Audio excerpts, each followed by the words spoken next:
สองซอดได้บ้านเด้อพร้อมเป็นช่องซอดให้กันแล้วกันขอบอกสองซอดในบ้านเด้ออาจารย์ให้ผู้สาวไปกันเลยมันขอมา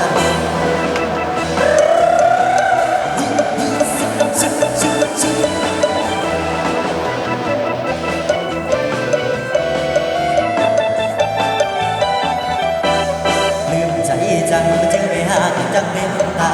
ดอนนั้นนายุ่งเอาไว้เปิดสาวสองหน้าตาท่าทางก็ที่ถึงมีเสน่ห์เป็นขอ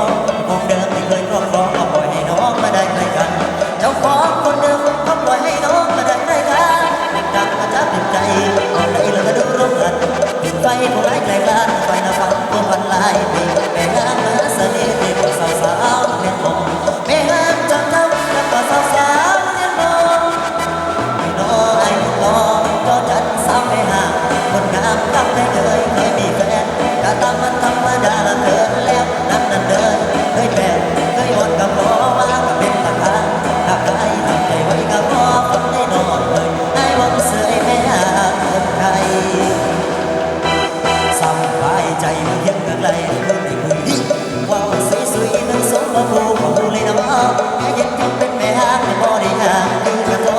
สงการจะคงมากพอทำดีนี่น้องมาเลยนิยม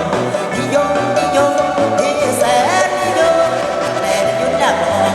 จองมาเป็นผู้สาวแม่ห้ามสาวตาคมที่ยังมีร้านเสื้อแก้วตาที่มีรักที่ผ่านมาไม่เป็นปัญหาแต่ได้เลยปัญหาบ่มีปัญหายังเลย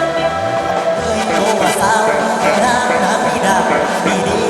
เด้อสมการน้ำมีคือสิ่งที่พี่ต้องการถึงจ้า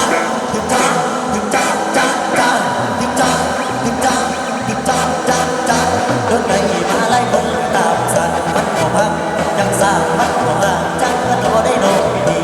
อยากรู้สิกับแม่นางแท้